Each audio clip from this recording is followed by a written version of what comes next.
берун аз ҳисобкунаки барқӣ бо мақсади ба даст овардани фоида аз истифодаи таҷҳизоти крипто аз ори биткоин рафтори ғайриқонуниест, ки аз ҷониби сокини 36-солаи шаҳри Истаравшан Шӯҳрат Абдурахмонов содир шудааст. ҳолати мазкурро кормандони шӯъбаи минтақавии мубориза зидди ҷиноятҳои муташаккили вазорати корҳои дохилӣ дар вилояти Суғд ошкор таҷҳизоти электронии крипто аз онро мусодира ва ба фаъолияти ғайриқонунӣ нуқта гузоштанд.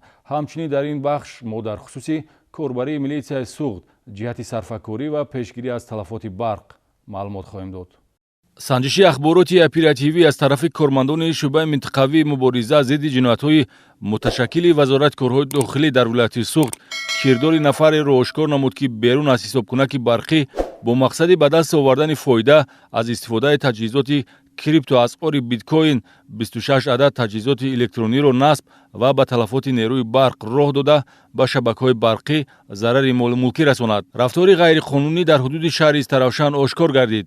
Шаҳрванд Абдурахмонов Шӯҳрат Абдуалиевич соли таваллудаш 1984, истиқоматкунандаи шаҳри Истаравшан, моҳи январи соли 2020 қисми иншооти кӯдакистони аз фаъолият мондаро ба иҷора гирифта таҷҳизоти криптоасъорро фаъол кардааст, ки қувваи барқи истифодашуда 508,800 киловатт ва зарари расондашуда ба шабакаҳои барқ 560,310 сомонеро ташкил медиҳад.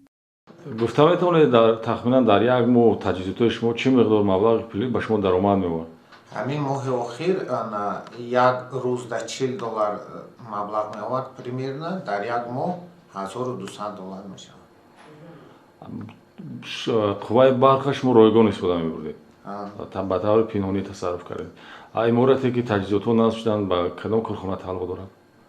ӯ корхона нест, ӯ пештар садик буде ки ҳозир ҳамтои ягон ҷои чӣ хонаи иstiqоматӣ том насб кардаги андоз намесупоред, қувваи барқа намесупоред, ҳар моҳ то $1000-1200 ба шумо даромад меовард. ҳамин моҳи охир ҳамин хел муомилоти криптоасъор ё асъори рақамӣ дар шабакаи интернет ба амал бароварда мешавад ва таҷҳизоту технологияи он аз қувваи барқ вобаста аст.